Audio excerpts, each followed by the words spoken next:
大家好啊，现在是北京时间的早上6点钟啊，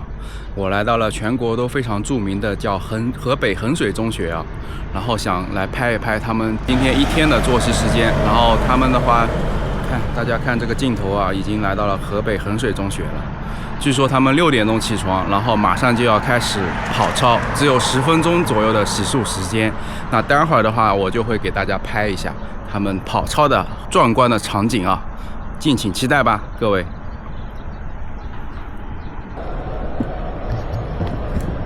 大家看哦，他们已经站在教室里面做晨读了。大家看到了没有？一个个都在教室里面了啊。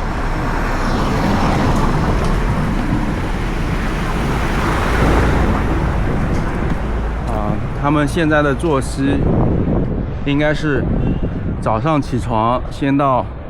教室里面去晨读，然后晨读完了之后呢，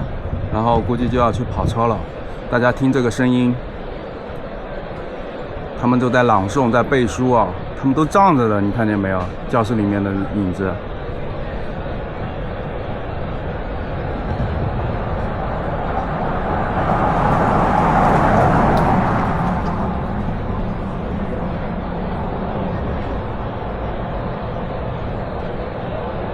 朗朗的读书声啊，真的是让我回忆起了我的高中时间。我们的高中当时也是军事化管理啊，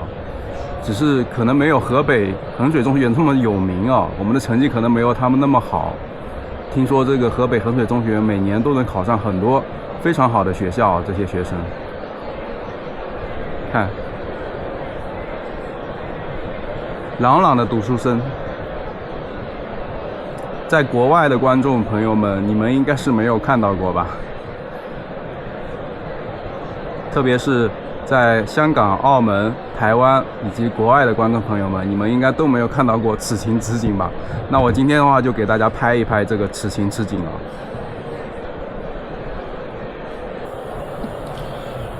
看前面镜头的话是第2幢教学楼啊，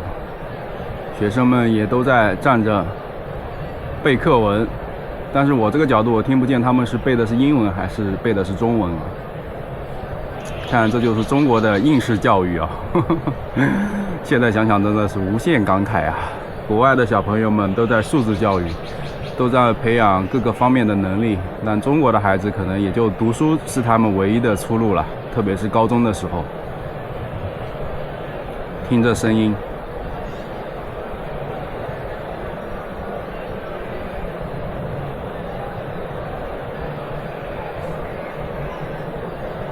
朗朗的读书声，振聋发聩，振聋悦耳。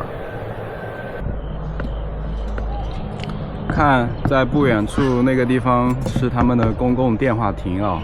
我想他们这里面的学生应该是不允许带手机的，所以的话，他们每天应该有固定的时间可以打电话回家，就用这个公共电话亭来打。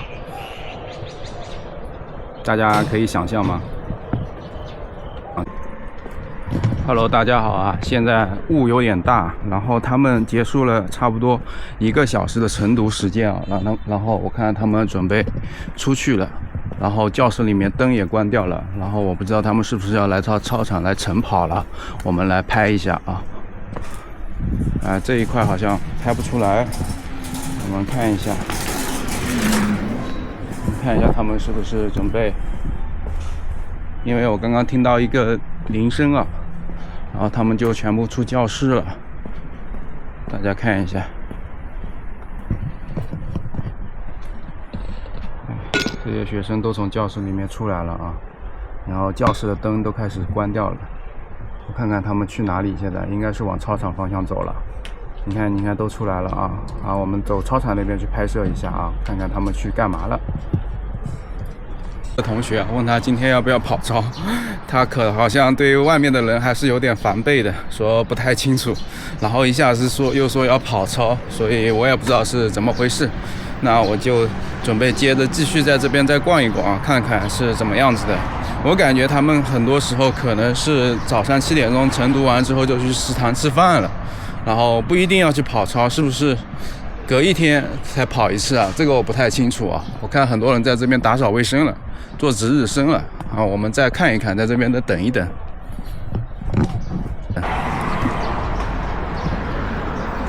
看啊，他们在这边做值日生了，你看在那边扫树叶啊，扫什么的。我今天没有看到他们跑操啊，他们说今天是大雾天气，所以就没有跑操了，就取消掉了。确实今天的雾非常大，大家看一下这个地方都是雾蒙蒙的啊。但是我早上起来的时候雾气还没有那么重，所以呢他们说他们就不跑了，然后每天早上如果没有大雾的话，差不多是6点10分左右他们就会起来跑操的。然后呢今天大雾的话就没有跑了。那今天也非常遗憾的话没有去拍到他们跑操的震撼的场面啊。当然我想这个网上有很多跑操的这个视频啊，晚点的话我也会给大家把这一个网上的视频放上来给大家看一看啊。因为今天确实也是比较遗憾，没想到今天是有大雾天气啊，所以我这边就拍不到今天他们跑操的画面了啊。那今天的话衡水中学的拍摄就到这里了，然后也想跟大家既然今天拍不到跑操的场面的话，那既然也想跟大家聊一聊，就是我们的这种应试教育的模式对学生到底是好还是坏啊。那从我个人的角度来讲呢，我觉得肯定是不好的，因为其实这就是从古代沿袭下来的这种模式啊，就是读四书五经嘛。那现在只不过读的东西不太一样而已嘛，像背课本啊、背语文、背英语之类的东西嘛，这个可能是一种比较机械和不高效的一种方法，同时也不是特别科学的一种方法。所以我是觉得这一块的话不是特别认可吧。好，我现在已经回到车里面了。然后刚刚说到我不是特别认可这个教育模式，因为其实这所学校吧，我是觉得从我的角度来讲，虽然我经历过这样的学生生涯，那在经历的时候呢也没有感觉到特别痛苦，但是你现在去回想的话，其实还是蛮痛苦的。那现在想想，其实这学校就像一个工厂一样，把所有人都一板一眼的生产成一模一样的这个产品，然后输送到各个大学。所以呢今年也有网上的传闻啊，就是像清华北大这种高等学府啊，已经降低了在河北的这种招收名额了。因为像这种模式培养出来的学生啊，很多时候呢他是缺乏独立思考和创新精神的，他只知道对着课文念，对着课本念，然后呢一种死记硬背生搬硬套的一种模式。那对于中国像现在一直提倡的什么科技创新啊，对吧，科技强国啊，其实是没有特别多的好处的。那我们也看到很多清华北大的老师或者他们的招生处，其实他们怎么可能看不到这一点呢，对吧？那他们肯定是对过往这种河北衡水类似于这种学校出来的学生做过一些统计的，就是说他们在大学里面的表现也好，或者说在大学里面的毕业之后的就业情况也好，我想他们肯定有统计过。那他们肯定也知道，像这种模式出来的孩子啊，对于他们学校的发展啊，对于这种科技人才的培养啊，不是特别的有利的。所以他们今年停止了这个招生的人数啊，也不是说停止，就是降低了招生的人数。所以这一块呢我觉得高校里面其实是有人看得见的啊，这是一点。第二点的话，我想再说一下的就是对于学生个人的一个发展啊。我觉得高中3年时间有这样一段经历，其实是人生当中不错的一段经历啊。像大城市的孩子呢，他们很多时候没有这样的一个吃苦的一个经历啊，所以他们长大了之后呢，可能碰到一些困难就比较容易退缩。但像衡水中学出来的这群孩子们，我觉得他们一般的困难肯定难不倒他们的，他们肯定在坚持方面，坚持的精神方面肯定是比那些散养的孩子要好很多的。那这一块也是我特别认同他们这种模式的。然后我想啊，就是今天我拍下来的感觉，其实我是觉得衡水这种模式和我们当年读高中的时候其实没有差太多。为什么呢？我们当年读高中的时候也差不多6点多就起床之后呢也要去跑步，对吧？那时候大家还没有现在条件那么好呢。以前没有这种塑胶跑道啊什么的。我记得我初中的时候、高中的时候，那个跑步的时候都是，那个跑道都是用什么？弄那个煤渣堆起来的，然后大家一跑全是尘土飞扬啊。那时候我们也不知道什么 PM2.5 啊，什么什么空气污染啊都不知道，反正大家就往上面使劲跑，尘土越大越好，气势越宏伟越好，老师校长们看得越开心，对吧？然后呢，我估计我当时吸进去了很多这种PM2.5 对身体不好的这些有害的物质啊。现在回想起来，那时候真的是这些老师也好，校长也好，也一点没有科学精神，对吧？大家也不关注你的身体健康，就是让你读书。特别是我初中的那个班主任，连课间10分钟都不让我们出去，看看远方呀，在走廊上站一站啊。一旦发现我们在走廊上闲聊天的时候被他看见了，他要把我们轰回教室的。那导致我们那时候初中的时候，全班的近视率90%吧，都近视了。然后我们那时候周六，像我们是住校生，周六的话还得在学校里面待一天，做这个每周末的这个作业。然后有一次我作业做完了，我在那边看了一本小说，然后被他发现了，哇塞，那直接把我拎到他的办公室里面拳打脚踢啊，然后呢，叫家长啊，真的是一段不堪回首的往事啊。然后对我拳打脚踢了之后呢，还问我要不要去告诉家长。我当时胆子小嘛，然后也说不会告诉家长。想想现在真的是，像现在的孩子，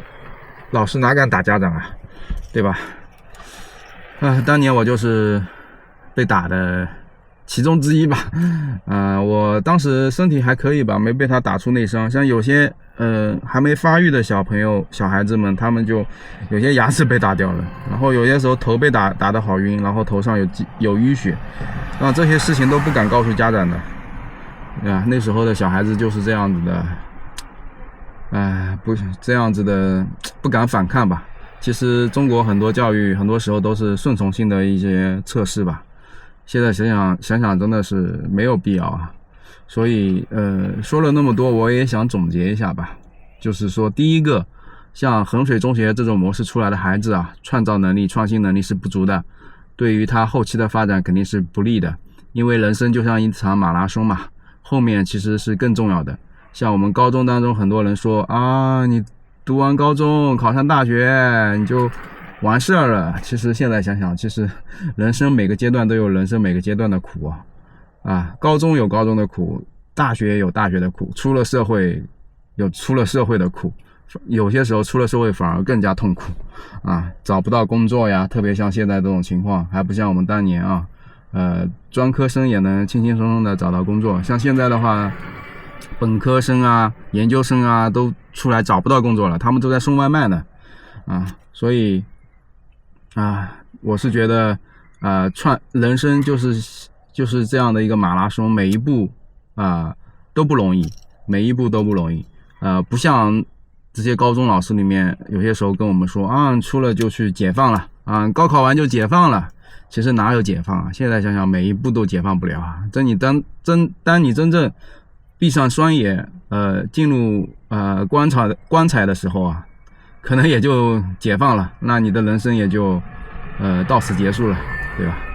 还有一个第二点总结一下，就是衡水中学出来的这种学生的坚持能力面对痛苦的面对困难的这种能力，其实也是比一般的学校要好的比散养的孩子肯定是要好的。所以呢，这一块我是比较认可的说了那么多吧，今天就给大家拍到这里了。今天很遗憾没有拍到他们跑操的场面那也是通过对衡水中学的拍摄也回顾了一下我的高中经历，然后也对中国的教育可能有更深入的一个思考吧。那后面的话我还会给大家拍另外一些画面，比如说像安徽的毛坦厂中学，对吧？据说也是地狱模式。所以后面的视频再见吧。那如果你喜欢我的视频呢，那欢迎点赞、关注和评论。那今天的视频衡水中学这边的视频就拍到这里，谢谢大家，再见